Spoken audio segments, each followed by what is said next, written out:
Hello, this is John from caveofprogramming.com. In this tutorial we're going to take a look at capture expressions in lambda expressions. So we're going to take a look at the capture brackets. So let's suppose we have some local variables here. I'll just, for simplicity, I'll just make them ints.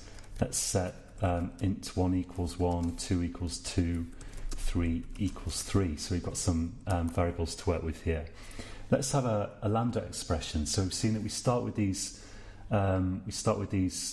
square brackets, which look kind of strange, but if you think of the lambda expression as a function, an anonymous function, doesn't have a name, then it's like this takes the place of the name of the function, and there's no return type because the return type is usually inferred, or else we use the trailing return type syntax if we need to. Then of course we have the brackets where we put the arguments to the function. Well, we have to specify the parameters here, and we can then use that to pass in arguments when we call it. And then we have brackets where we actually put the code. So as usual, there are curly parentheses. And if we want to call this immediately, then we can put round brackets there. So this is actually a valid but useless lambda expression, sort of bracket fest. So here we can have some code. Let's do cout hello endler. So we're calling that directly. Usually you don't call lambda expressions immediately when you define them, because that's pretty useless. Usually we'd miss off these calling brackets and would assign this to some variable, or would pass it directly to a function. But here, for simplicity, to avoid having to pass this to anything, let's just put these calling brackets in immediately. So if we run this works. Now, what if we want to use the values of local variables, like 1, for example?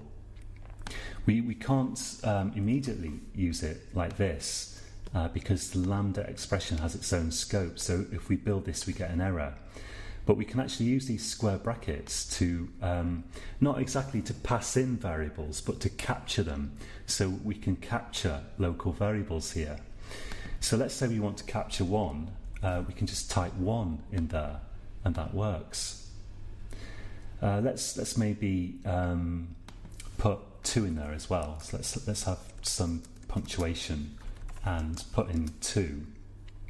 So we can just list the different values in the capture brackets like this. So now we can use 1 and 2. These are actually passed by value. Let's build up a sort of library here of different expressions. So capture 1 and 2 by value.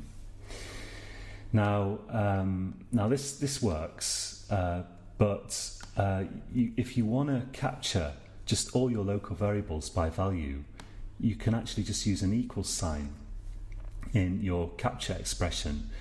So this works. So this says capture all local variables by value, and if we run this, we're gonna get the same result as before. What if you want to have some variables captured by value but others by reference?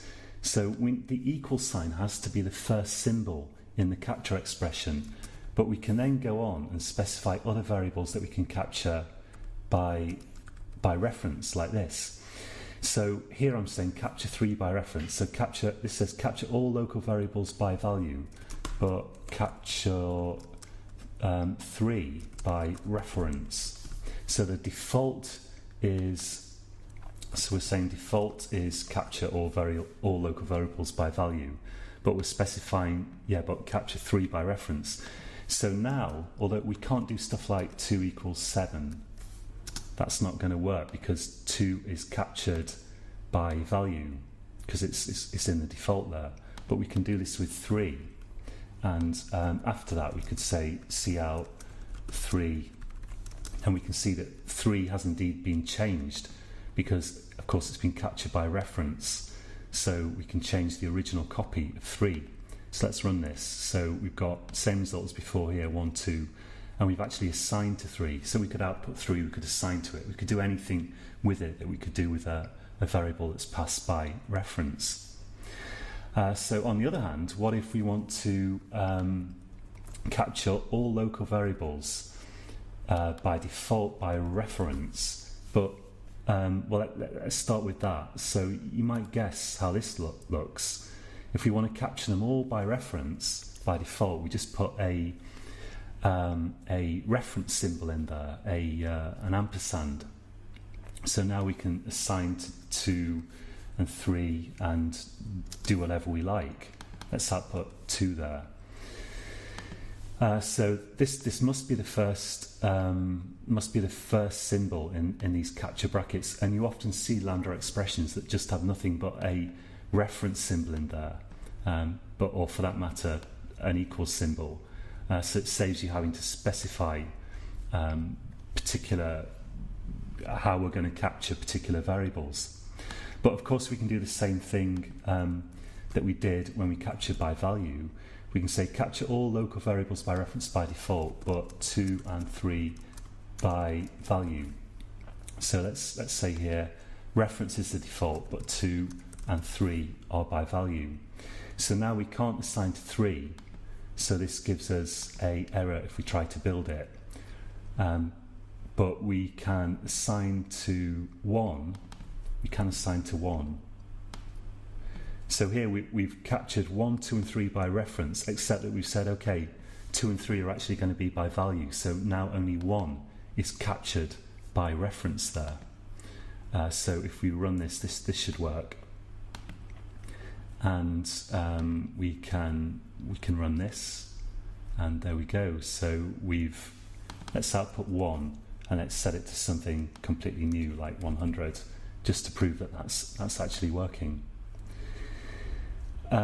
So you can use equals and reference to specify the default, and then you specify the particular variables that you want to be exceptions after that in a comma separated list. If you specify equals here, you say you say that pass by value is the default. You can't then say 3 because it's just superfluous.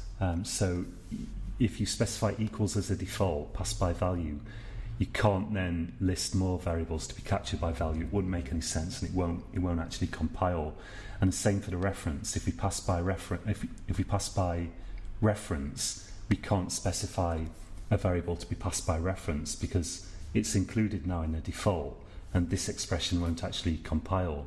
So after equals or reference, you can only list exceptions, but this code works. Okay, so that's it for this tutorial. I'll leave it there, and it's worth just having a go at this. It's pretty simple once you've tried it out. Try capturing variables by listing them, and try out these default symbols, equals and reference, and also try equals and reference, and then listing an exception to what you've set as the default, and then you'll get the hang of this pretty quickly. Okay, so until next time, happy coding.